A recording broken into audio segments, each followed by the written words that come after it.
मेरा नाम सुनैना है। मैं एक गांव की रहने वाली हूँ। मैं उत्तर प्रदेश में बस्ती की रहने वाली हूँ। मेरी उम्र तब 15 साल 4 महीने थी। मैं जवानी की दहलीज पर पांव रख रही थी। मैं 2 बहनें और एक भाई हैं। मैं सबसे छोटी हूँ। सबसे बड़ी बहन है, उनका नाम जूली है। मेरी बहन जूली सुंदर है, रंग गेहुआ है, मीडियम हाइट है और उनका शादी हो गया है। उनकी शादी जब वो 16वां साल खत्म कर रही थी तभी हो गया। मैं अपनी बहन से थोड़ा लंबी हूँ। मेरा रंग गोरा चिट्टा है। नयन नक्श तो कटारी है, ये मेरी बड़ी बहन कहती हैं। मैं बिल्कुल सलीम, पतली कमर, लंबे बाल, कजरारे नयन, कश्मीरी सेब जैसे मेरे गाल हैं। मुझसे इसलिए कुछ लड़कियां कॉलेज में बहुत जलती थीं। मैं जिधर भी जाती, जो भी देखता मुझे मेरी सुंदरता का कायल हो जाता था। जब मैं छोटी थी तो माँ मेरे चेहरे पर काला टीका लगाती थी, किसी की नज़र न लगे, क्योंकि कोई ना कोई मम्मी से कहता रहता, सुनैना कितनी सुंदर है। बहुत सुंदर थी, इसलिए मेरी मम्मी ने मेरा नाम ही सुनैना रख दिया। मेरी उम्र जैसे जैसे बढ़ रही थी, मेरे शरीर का फिगर जैसे जैसे बढ़ रहा था, वैसे ही मेरे शरीर में और निखार आ रहा था। मुझसे कॉलेज में लड़के बहुत बात करने की कोशिश करते, पर मैं पढ़ाई के अलावा कहीं ध्यान नहीं भटकने देती। जब मेरी बहन की शादी हुई तो मैं शादी में लेट पहुंची। मेरी बोर्ड की परीक्षा थी, सेंटर बहुत दूर गया हुआ था। घर आते आते रात हो गई। जयमाला के लिए स्टेज लगा हुआ था। सब बाराती स्टेज के सामने कुर्सी पर बैठकर कोल्ड ड्रिंक पी रहे थे। जयमाला हो गया था, आशीर्वाद का प्रोग्राम चल रहा था। मेरी दीदी और जीजू जयमाला स्टेज पर बैठे हुए थे।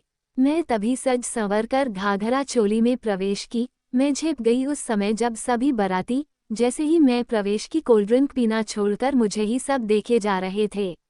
मैं अब आगे स्टेज की तरफ बढ़ने लगी। नज़र मेरी स्टेज पर गई, दीदी और जीजू बैठे हैं, पर जीजू की नज़र हम पर है।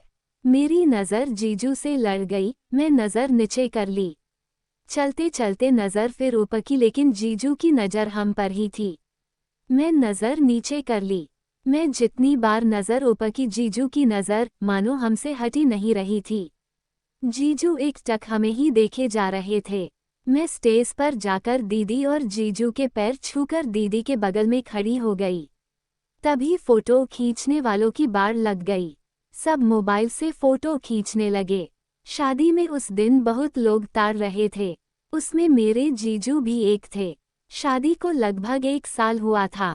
जीजू मेरी दीदी को लेकर बहुत ही खुश हैं। वो दीदी को बहुत प्यार करते हैं, उनकी हर बात मानते हैं। दीदी को मानो पलकों पर बैठाकर रखे थे। दीदी जब भी फोन करती थी तो मम्मी सिर्फ जीजू की तारीफ करते रहती। जीजू दीदी का ख्याल बहुत रखते हैं। जीजू भी बहुत सुंदर और छरहरा बदन, लंबी कदकाठी के हैं। मेरी दीदी जब भी फोन करती थी तो हमको आने के लिए कहती थीं। मेरा एग्जाम खत्म हुआ तो मैं घर पर आई। मैं लखनऊ शहर में रहकर पढ़ाई कर रही थी। मैं एक दिन दीदी के पास फ़ोन की और दीदी से बात करने लगी। मैंने जीजू का हाल पूछा तो दीदी जीजू की तारीफ करने लगी। मैं जब दीदी के बारे में पूछा तो कहती, मैं बहुत खुश हूँ, तेरे जीजू बहुत अच्छे हैं, वो मुझे बीमार पड़ने ही नहीं देंगे।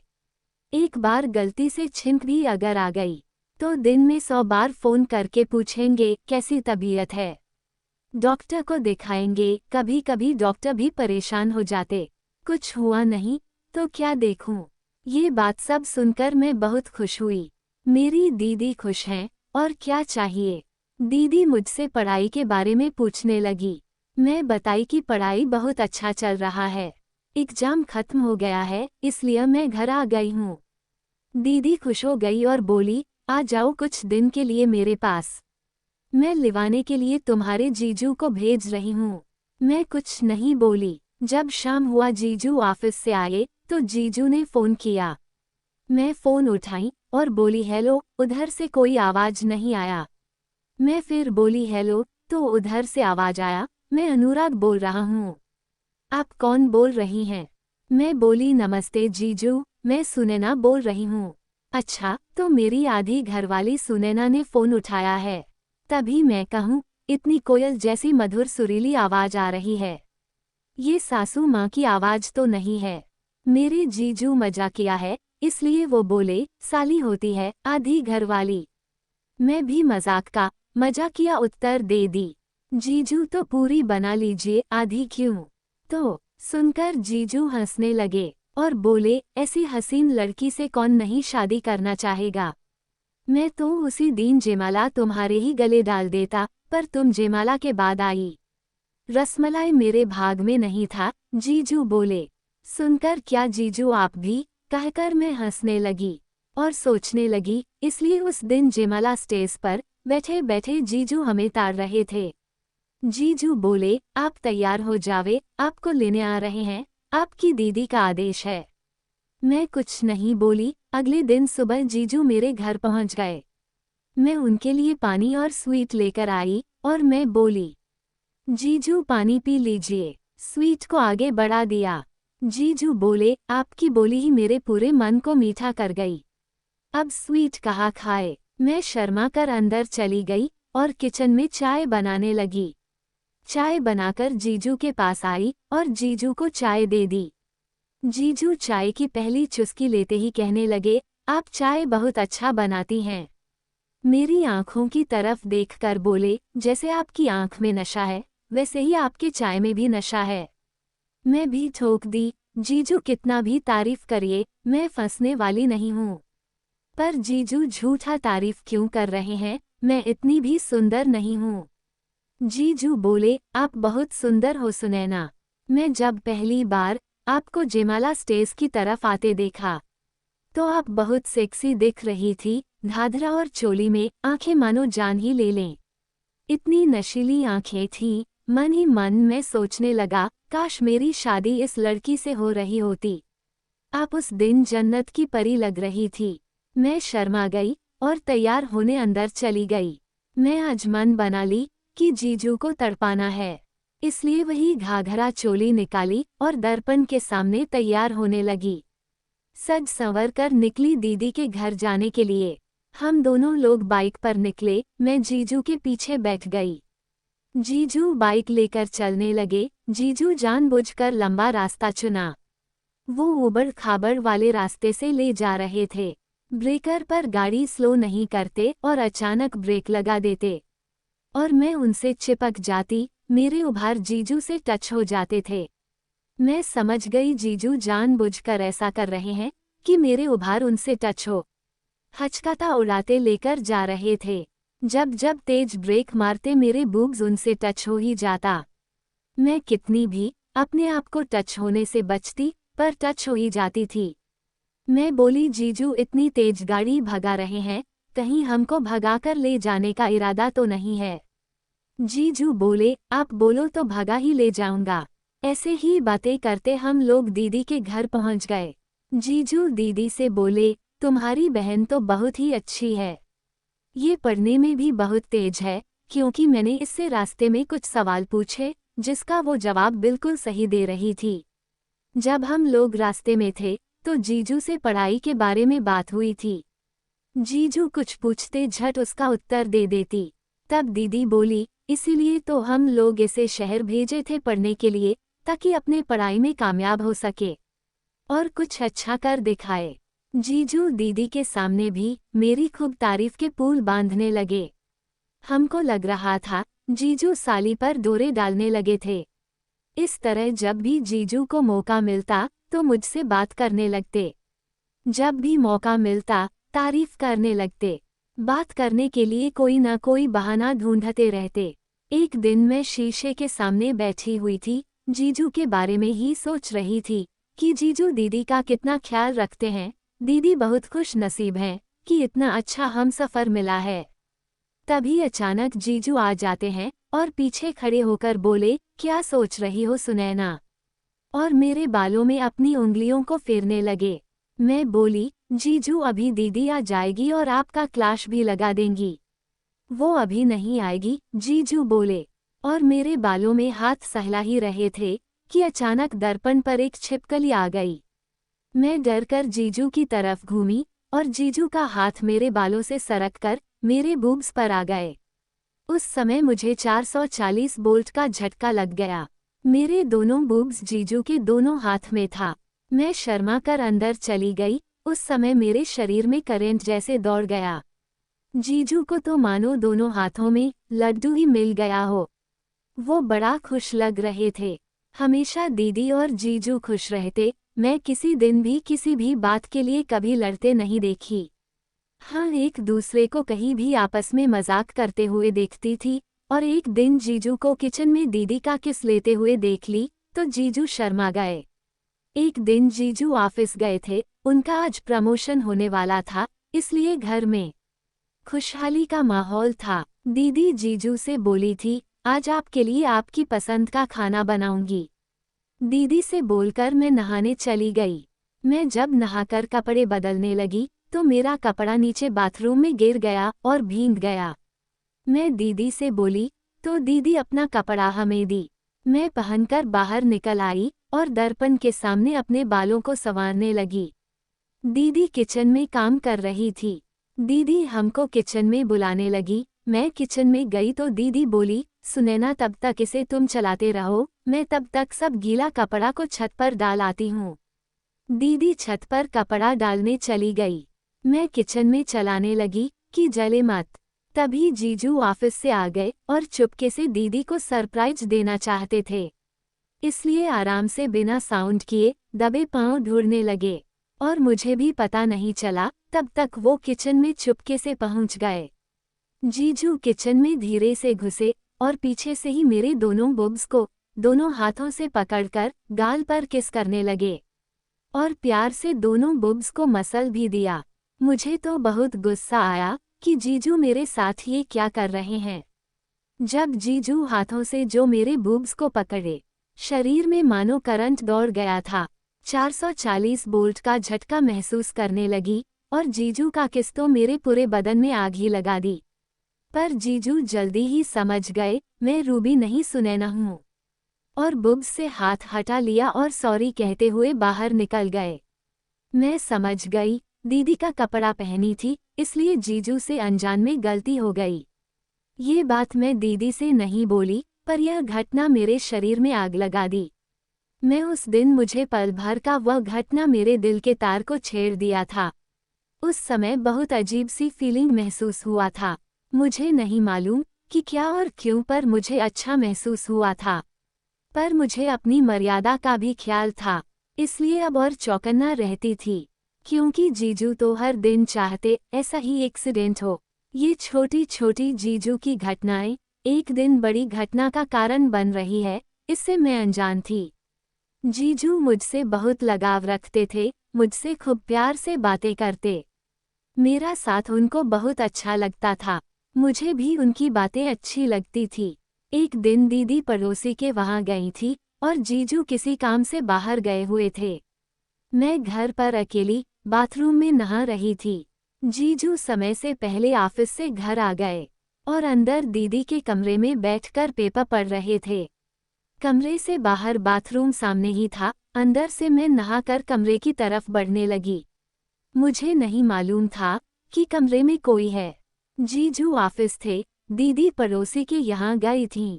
मैं रोज कपड़ा लेकर जाती थी, पर मैं आज जो कपड़ा पहनाना था वो दीदी के कमरे में ही भूल गई। दीदी से बातें करते मैं नहाने चली गई और दीदी पड़ोसी के घर चली गई, इसलिए कपड़े ले जाना भूल गई। कमरे में तो कोई है नहीं, यही सोचकर दोबारा कपड़ा लेने नहीं गई। मैं सोची कपड़ा कमरे में जाकर पहन लेंगे। मैं टॉवल लपेटकर बाहर निकली। मैं जब कमरे में घुसी तो मेरी नज़र जीजू पर पड़ी और जीजू की नज़र हम पर पड़ी। मैं तो वहीं मानो पत्थर हो गई। मेरे बूब्स दिख रहे थे, जीजू टकटकी लगाकर देखे ही जा रहे थे, क्योंकि मैं आधी नंगी ही थी। जीजू की नज़र नहीं हट रही थी, मैं तो सन रह गई। हड़बड़ाहट में मैंने जो हाथ से टॉवल पकड़ा था वो भी हाथ से छूटने वाला था। तभी मैं संभाल ली, वरना पूरी नंगी हो गई होती। आज मैं लाज से पानी पानी हो जाती। टॉवल को मैं संभाल ली तो जीजू का मुंह फीका हो गया, मानो वे मना रहे थे कि टॉवल नीचे गिर जाए और उनका अरमान पूरा हो जाए। मैं झट से टॉवल संभालते जितने स्पीड से गई थी, उससे कई गुना स्पीड से वापस बाथरूम में आ गई। तब तक रूबी दीदी भी आ गई, पर उसे कुछ नहीं मालूम हुआ।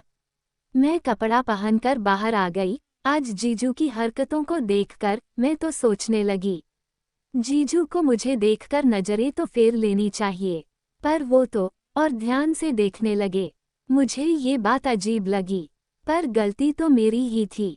मुझे अपने कपड़े लेकर बाथरूम में जाना चाहिए। मैं कई दिन तक जीजू के सामने नहीं आई। मुझे उनके सामने आने में शर्म लग रहा था, पर पता नहीं क्यों मेरे फीलिंग्स में परिवर्तन होने लगा था। मैं सभी घटनाओं को भूलना चाहती थी, पर न जाने क्यों वो सभी बातें मेरे सामने बार बार आने लगी। जीजू भी हैंडसम थे, अभी 24 साल ही तो उम्र थी। उनके चेहरे पर अजब का निखार रहता था। एक चीज में महसूस कर रही थी, मैं जब से आई हूँ जीजू के चेहरे पर निखार मानो और बढ़ रहा था, और मेरे साथ हर दिन एक नई घटना घट रही थी। मैं जितना ही बचना चाहती थी, उतनी ही फंस जा रही थी, पर हर बार गलती मेरी ही रहती। मैं हमेशा गलती न हो सतर्क रहती, पर गलती हो ही जाती। और इसी तरह से एक दिन रात में दीदी और जीजू सो गए थे। मैं भी सो गई थी, पर 12 बज गया, नींद नहीं आ रही थी। मन में अजीब अजीब ख्याल आ रहे थे, समझ ही नहीं आ रहा था मुझे हुआ क्या। करवटें बदलते बदलते थक गई, पर नींद नहीं आई। सर में दर्द भी हो रहा था, इसलिए मैं ठंडा तेल खोजने लगी, पर मुझे ठंडा तेल नहीं मिल रहा था। तभी मुझे याद आया कि वो तो दीदी ने अपने रूम में ले गई थी और शाम को अपने सिर पर रख रही थी। मैं दीदी के रूम के तरफ बढ़ने लगी और दरवाजे पर पहुंचकर दीदी को आवाज लगानी चाहिए, तभी हाथ दरवाजे पर पड़ता है और दरवाजा खुला लगा। मैं सोची दीदी की नींद क्यों खराब करे और जाकर खुद ले लेती हूँ। मैं दरवाजा हटाकर तेजी से आगे बढ़ गई और बेड के पास पहुंच गई। मेरी नज़र बेड पर पड़ी, रूम लाइट जल रहा था। मैं वहां का नज़ारा देखकर सब कुछ भूल गई कि किस लिए रूम में आई हूँ।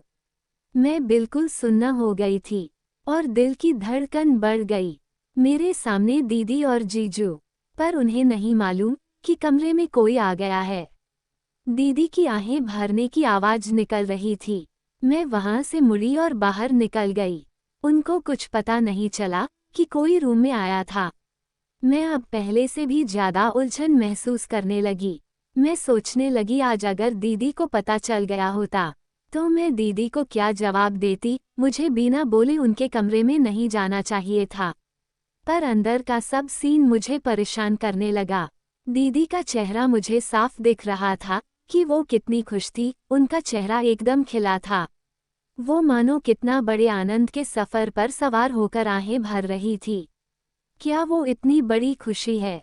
मेरे अंदर भी वैसी ही फीलिंग महसूस करने की लालसा लग रही थी। मैं अब रास्ता भटकने लगी और शायद काम वासना के चंगुल में फंसते जा रही थी। मैं जब से यहाँ आया हूँ बहुत खुश हूँ।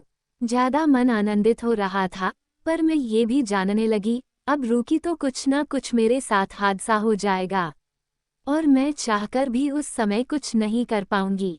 मैं हमेशा पढ़ाई के बारे में ही सोचती थी, कभी मेरे मन में किसी भी तरह के गंदे विचार नहीं आए। पर यहाँ जब से आई हूँ, धीरे धीरे मेरे ख्याल चेंज होने लगे हैं। मैं जीजू के नज़दीक जाने लगी हूँ। मुझे पहले उनकी बातों को मजाक में हंसकर भूल जाती थी, पर अब मुझे मेरे मन को अब गलत ख्याल प्रभावित करने लगा था।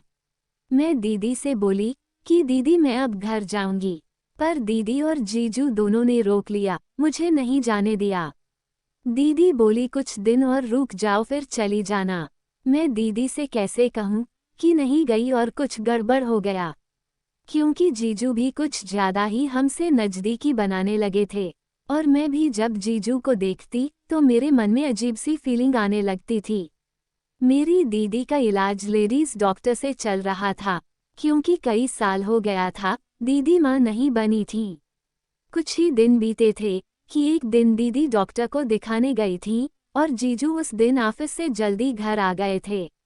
अंदर किचन में मैं चाय बना रही थी और दीदी अभी अस्पताल से नहीं आई थी।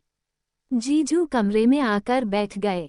मौसम भी आज खराब था, काले बादल छाए हुए थे। मैं एक अपने लिए और एक जीजू के लिए गर्मा गर्म चाय बनाकर लाई। दोनों लोग चाय पीने लगे और बातें भी करने लगे। चाय अभी हम लोग पी ही रहे थे कि बारिश शुरू हो गई। बारिश के साथ ही बहुत तेज से बिजली कड़की, बादल इतना तेज कड़का कि मैं बहुत डर गई। कुछ समझ नहीं आया और डर कर चाय का कप मेरे हाथ से गिर गया। मैं जीजू को कसकर पकड़ ली। फिर बिजली और तेज से कड़की, मैं जीजू को बाहों से और कसकर लिपट गई। बिजली तो कड़कती ही जा रही थी, जैसे लगता था कि बिजली सब जगह छोड़कर इसी घर पर और मेरे ऊपर ही गिर रही हो। हम और कसके जीजू को पकड़ते जब जब बिजली कड़कती थी। मेरा ध्यान तो बादल के गरजने पर था, पर मेरे पकड़ने से जीजू को साइड इफेक्ट हो गया।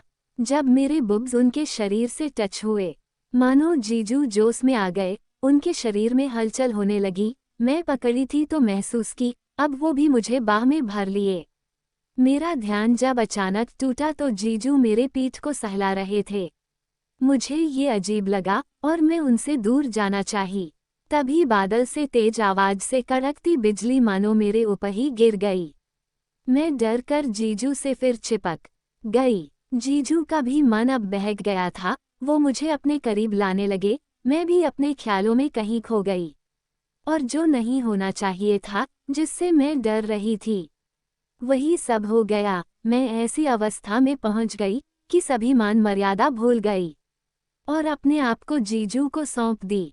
बारिश रुकने का नाम नहीं ले रही थी और जीजू भी नहीं रुकने वाले थे, मानो जैसे वह इसी दिन का इंतजार कर रहे थे।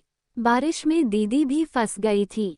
पूरी आज़ादी थी और बारिश का समय। जीजू एकदम मस्त अंदाज में अपनी सारी तमन्ना पूरी कर लिया। जब तक बारिश नहीं बंद हुई तब तक जीजू मेरे साथ खेलते रहे।